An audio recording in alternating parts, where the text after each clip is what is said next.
ज़िंदगी जीना आसान नहीं होता। ज़िंदगी जीना आसान नहीं होता। ज़िंदगी को आसान बनाना पड़ता है।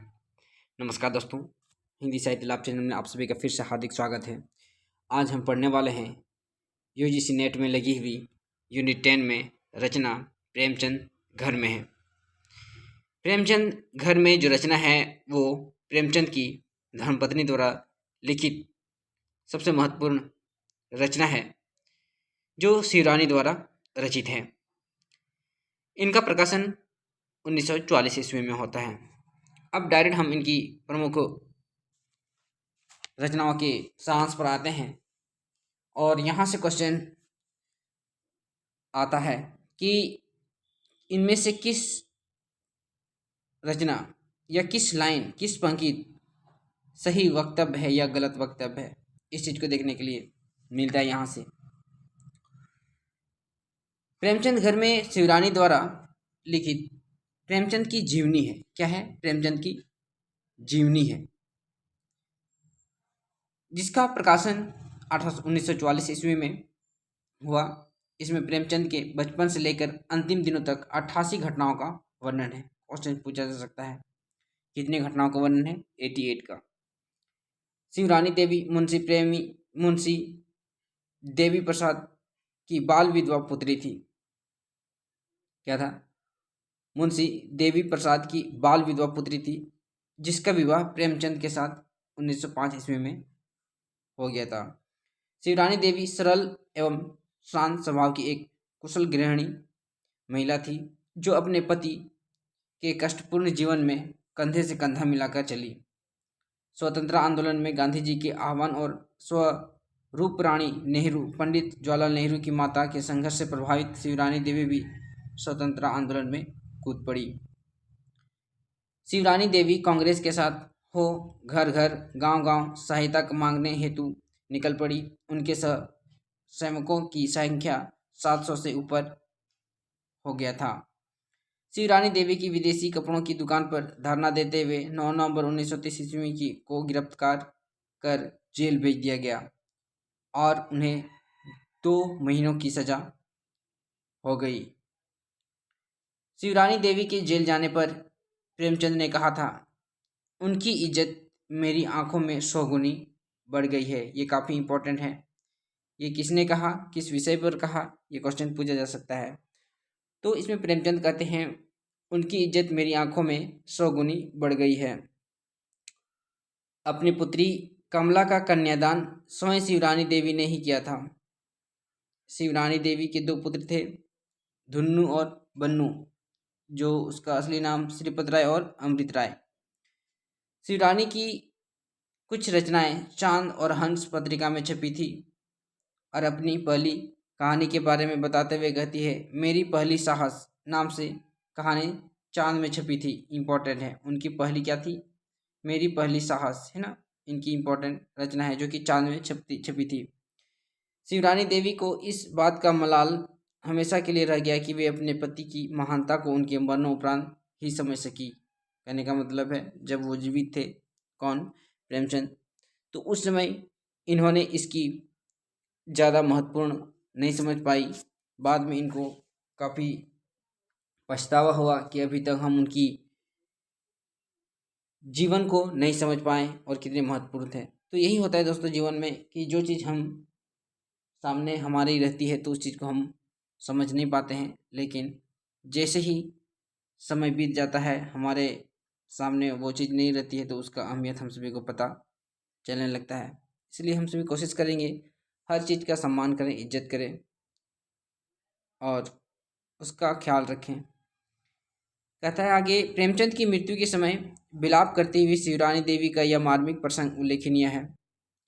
जब तक जो चीज़ हमारे पास रहती है तब तक हम उसकी कद्र नहीं होती, लेकिन वो हमसे ओझल हो जाए तो हमारी मन पछताता रहता है और फिर हमारे पास दुखी होने के अलावा और कुछ विकल्प नहीं बचता। शिवरानी देवी द्वारा लिखित प्रेमचंद घर में 1944 जीवनी को दोबारा 2005 ईस्वी में प्रेमचंद के नाती प्रबोध कुमार ने संशोधित करके प्रकाशित करवाया। ये भी क्वेश्चन अभी तक आया नहीं है, लेकिन संभावना है कि शायद पूछा जाए। कि दोबारा इसका संशोधित करके कब निकलता है? 2005 ईस्वी में। और कौन करते हैं? प्रेमचंद के नाती प्रबोध कुमार ने। प्रेमचंद की जीवनी स्वयं उनके पुत्र अमृत राय ने कलम का सिपाही नाम से लिखा। काफ़ी इंपॉर्टेंट है। किसने लिखा? उनके पुत्र ने। अन्य विद्वानों ने भी लिखा, फिर भी शिवरानी देवी का प्रेमचंद घर में इस मामले में श्रेष्ठ है कि अन्य सभी जीवनियाँ सुनी सुनाई या पढ़ी गई घटनाओं पर आधारित है, किंतु शिवरानी देवी ने उन पलों को साथ जिया, भोगा एवं झेला। इस कारण इनकी जीवनी ज़्यादा मार्मिक और प्रभावपूर्ण है। इस पुस्तक की श्रद्धांजलि बनारसी दास चतुर्वेदी तथा आमुख शिवरानी देवी ने लिखा है। इसका श्रद्धांजलि किसने लिखा है? बनारसी दास चतुर्वेदी और शिवरानी देवी। शिवरानी देवी ने प्रेमचंद घर में पुस्तक पति प्रेमचंद को समर्पित करते हुए लिखी है। स्वामी, तुम्हारी ही चीज तुम्हारे चरणों में चढ़ाती हूँ। इस तुच्छ सेवा को अपनाना। तुम्हारी दासी या रानी शिवरानी। मतलब वो पहले उनको रानी कहकर पुकारती थी। क्या? रानी कहकर पुकारती थी। प्रेमचंद घर में जीवनी की शुरुआत प्रेमचंद के बचपन शीर्षक से शुरू होती है। काफ़ी इंपॉर्टेंट है। कैसे शुरुआत होती है? बचपन से। शिवरानी देवी ने इस जीवनी में प्रेमचंद की 3 बहनें, जिनमें 2 मर गईं और एक लंबी उम्र पर पाई, की जिक्र की है। 3 लड़कियों की पीठ पर होने के कारण आप मतलब प्रेमचंद तेतर कहलाए। मुंशी प्रेमचंद के पिता अजायब राय तथा माता आनंदी देवी दोनों प्राणी संग्रहणी बीमारी से ग्रसित थे। मुंशी प्रेमचंद ने 2 नाम और थे। पिता ने उसका नाम रखा था धनपत राय और चाचा ने नवाब राय। यहाँ से क्वेश्चन बन सकता है कि किसने क्या नाम रखा। तो पापा ने, इनका जो बाबूजी थे, इन्हें धनपत नाम रखते हैं और जो इनके चाचा रहते हैं वो मुंशी नवाब राय नाम रखते हैं। मुंशी प्रेमचंद की पढ़ाई की शुरुआत 5 वर्ष से पहल उर्दू से शुरू होती है। कहाँ से? उर्दू से। बचपन में प्रेमचंद अपने चचेरे भाई के साथ मिलकर चाचा के रुपये की चोरी कर 12 आना मौलवी साहब को फीस दिए और 4 आना की अमरूद, रेवड़ी वगैरह खाएं। प्रेमचंद जी अपने पहली शादी कराने का जिम्मेदार चाची के पिता को तथा पहला जो शादी रहता है वो क्या कहते हैं, चाची के पिता को तथा पत्नी से संबंध अच्छे नहीं होने और शादी टूटने का जिम्मेदार चाची को मानते हैं। प्रेमचंद जी को बनारस में पढ़ने के लिए खर्च के तौर पर पिताजी 5 रुपये माहवार देते हैं। कितने? 5 रुपये माहवार देते हैं। शिवरानी देवी की पहली शादी 11 साल में हुई थी और मात्र 3-4 महीने में विधवा हो गई थी। शिवरानी देवी के पिता ने शिवरानी देवी की दूसरी शादी के लिए इस्ताहार निकलवाए, जिसे पढ़कर प्रेमचंद खुद शादी के लिए खत लिखे थे। शिवरानी देवी कहती है, फागुन में मेरी शादी हुई, चैत्र में आप, मतलब प्रेमचंद सब इंस्पेक्टर हो गए। मैं महीने भर यहाँ रहती तो 10 महीने अपने घर। शिवरानी देवी महोबा रहने के दौरान वहाँ की एक घटना का जिक्र करते हुए कहती हैं, महोबे में स्त्रियां अपने बारात के विदा होने के बाद रात को हर एक के घर में बजाती गाती है और एक हाथ में आरती का थाल लिए रहती है, दूसरे हाथ में बेलन लिए रहती है। जो पुरुष घर में रहता है, बारात में नहीं जाती है, उसी को मारती है। ये उनका परंपरा था। शिवरानी देवी कहती है कि उनकी चाची और उनकी बहन में नहीं पड़ती थी। चाची के विमनस्या के कारण उनकी बहन 15 साल तक मायके नहीं आई थी, मतलब आपस में बकझक के कारण। प्रेमचंद अपने चाची के प्रति सौहार्दपूर्ण व्यवहार रखते थे, किंतु चाची न केवल उनकी प्रति बल्कि उनकी बहन और पत्नी के प्रति भी हमेशा अनिष्ट व्यवहार करती थी, मतलब अच्छा व्यवहार नहीं करती थी। शिवरानी देवी ने अपने जीवनी में प्रेमचंद का पहला उपन्यास कृष्णा को बताया है। काफ़ी इम्पोर्टेंट है। ठीक है? क्या? शिवरानी देवी ने अपने जीवन में प्रेमचंद का पहला उपन्यास किसको माना है? किसने? शिवरानी ने तो कृष्णा को माना है। काफ़ी इंपॉर्टेंट है, ठीक है। इसी चीज़ के लिए तो हम पढ़ रहे हैं कि हम इस चीज़ को नोट करते हुए निकले।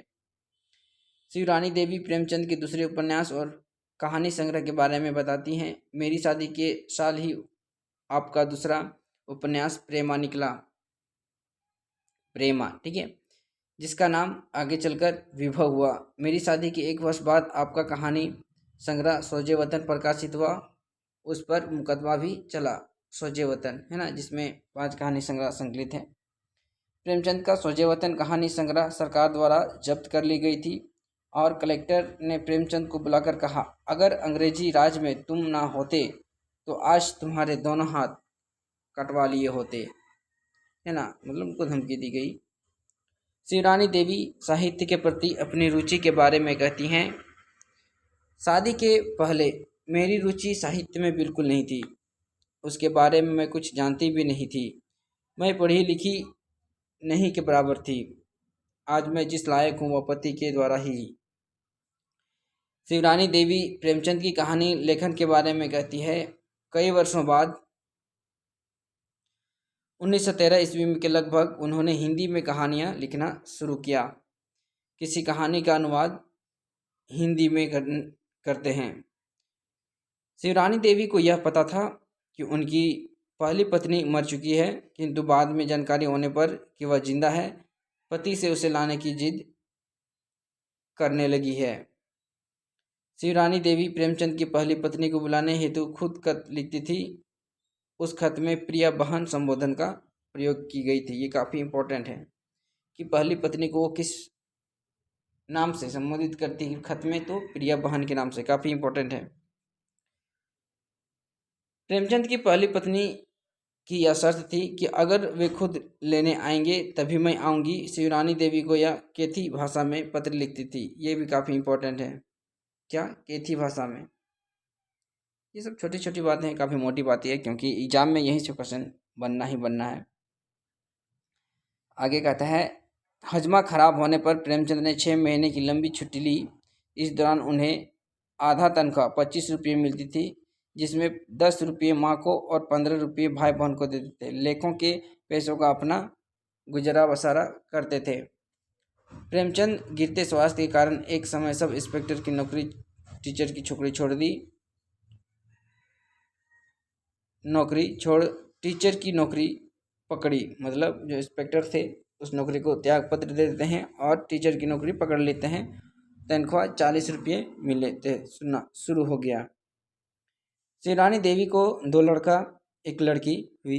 क्या कहता है? 1 लड़का 1 लड़की। किंतु एक लड़का धुन्नु 11 वर्ष या 11 महीने का होकर चेचक की चपेट में आने से उनका देहांत हो जाता है। कितने? 11 महीने का, ठीक है। प्रेमचंद खुद बीमार रहने लगे थे। शुरू में बीमार होने पर जल चिकित्सा प्रारंभ की, किंतु उससे पेट और भी बढ़ गया। प्रेमचंद देश सेवा में से प्रभावित होकर अपने 25 साल की शिक्षक की नौकरी से इस्तीफा दे दिए। इस समय इतना वेतन 125 रुपया हो गया था, मतलब 25 रुपये से बढ़कर 125 रुपया हो गया था। शिक्षक की नौकरी छोड़ने के बाद प्रेमचंद महावीर प्रसाद पोद्दार के निवास स्थान मानीराम जाकर रहने लगे। पोद्दार जी ने प्रेमचंद की बहुत सेवा की, जिसके कारण वह स्वस्थ हो गए। जिसके कारण क्या हो गया?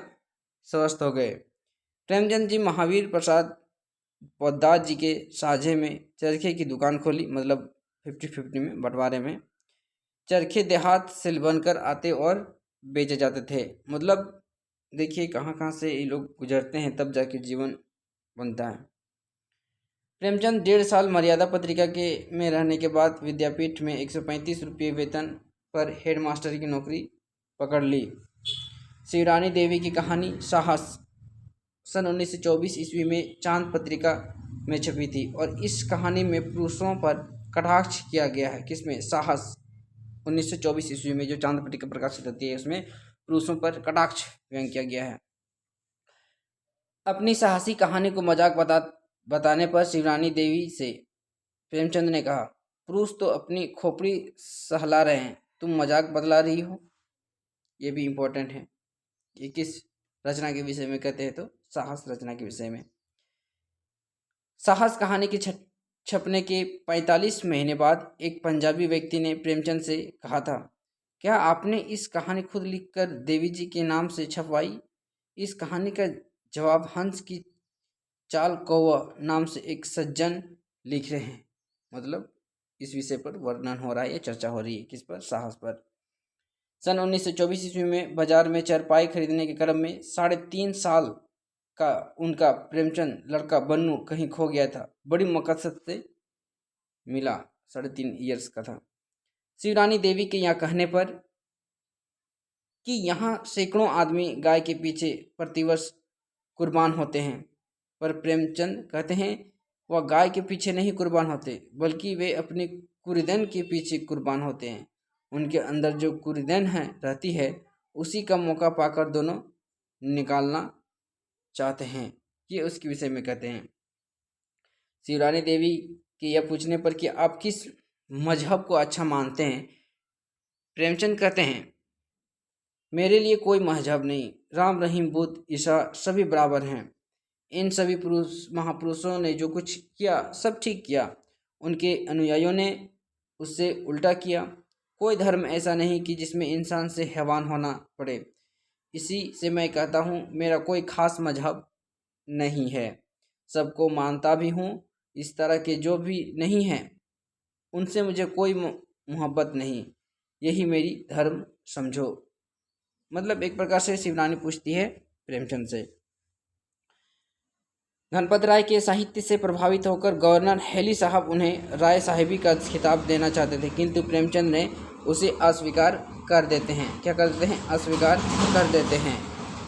सन 1930 ईस्वी की 20 जुलाई को स्वरूप पारणी नेहरू की माता लखनऊ में जो भाषण दी, उससे प्रभावित होकर शिवरानी देवी कहती हैं, माता स्वरूपा रानी नेहरू के भाषण में वह जोर था, वह दर्द था, वह गर्मी की जो शायद मुर्दों में भी जान डाल सकती थी। ये काफ़ी इम्पोर्टेंट है।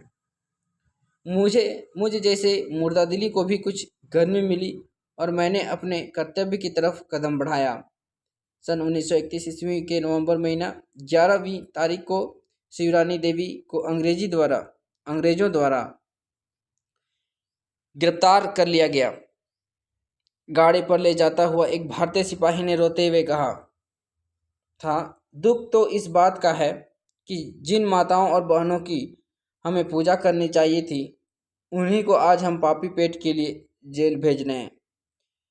गोदान में होरी की मार्मिक मौत को पढ़कर शिवरानी देवी को रोते देख गोदान में होरी की मार्मिक मौत को पढ़कर शिवरानी देवी को रोती देख प्रेमचंद ने कहा था, तुम बड़ी पागल हो, कल्पित बातों पर रोने बैठती हो। उस पर आपको नाज है कि स्त्रियों को रोने का मर्ज नहीं। अब खुद ऐसा क्यों कर रही हो, यह जानते हुए भी कि ये बातें कल्पित हैं? भली किसी दूसरे का लिखा हुआ होता तो बात और थी। तो यहाँ पर देखिए, जब प्रेमचंद उस समय भी कितने अच्छे विचारधारा के थे, जो स्त्रियों को सपोर्ट करने में हमेशा आगे रहते, और यही कारण है कि उन्हें कहानी के सम्राट, उपन्यास के सम्राट के रूप में जाना जाता है।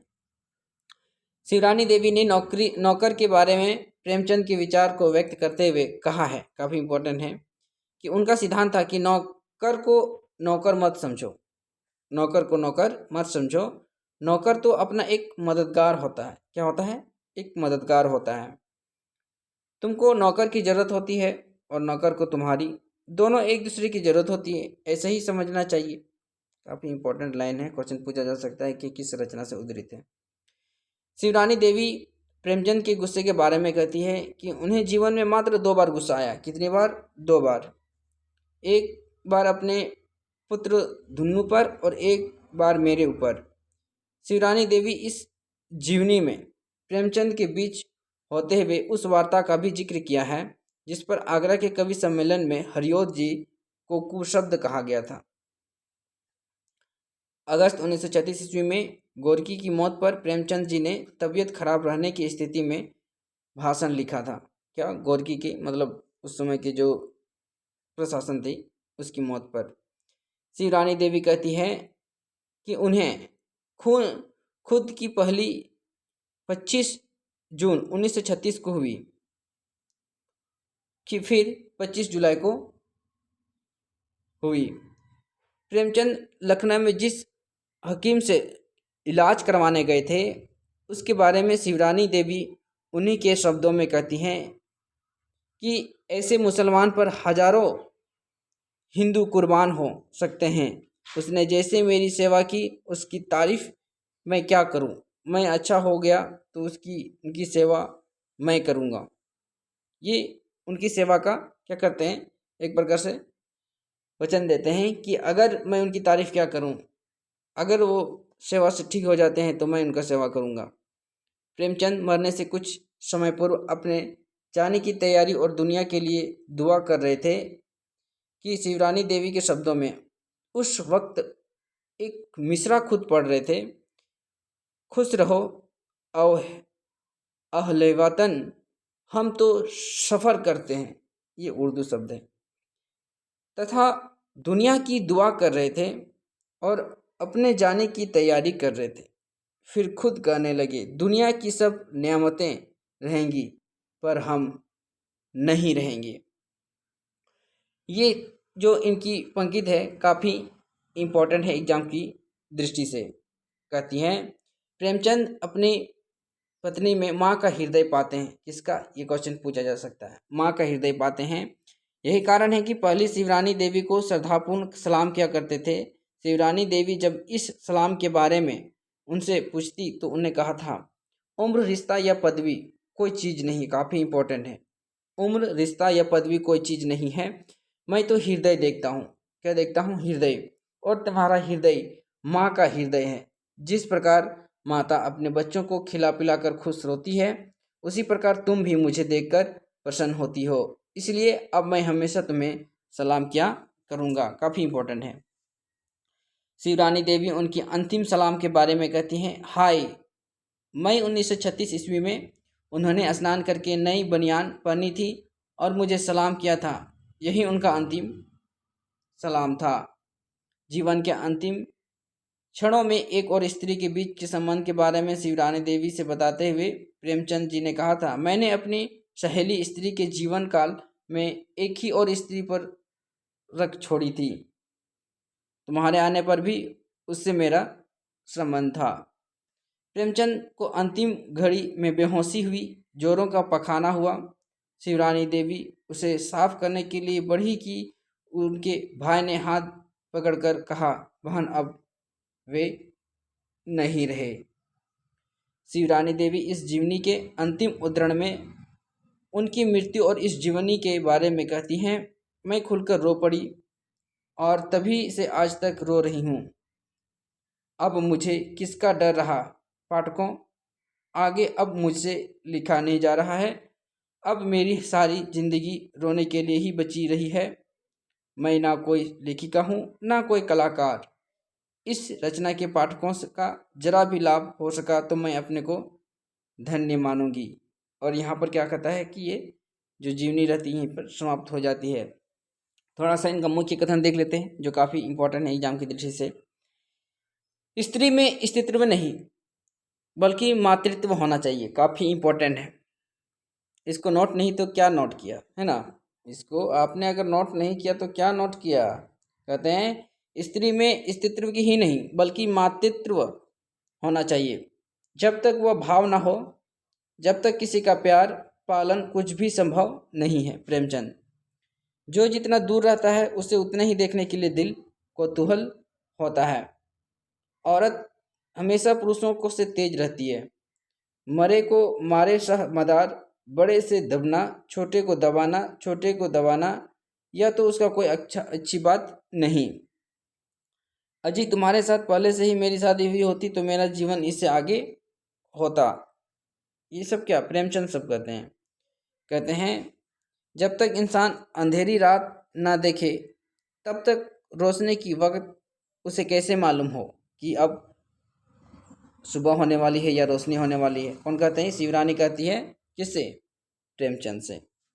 अगर आप मेरी बीवी होते तो मैं बताती कि स्त्रियों के साथ कैसे रहना चाहिए। शिवरानी देवी। प्रेमचंद से। जब आदमी खुद वैसा ना हो तो दूसरे से आशा करना व्यर्थ है। शिवरानी मतलब जैसा सामने होना चाहिए वैसे ही उनके साथ क्या आशा करनी चाहिए।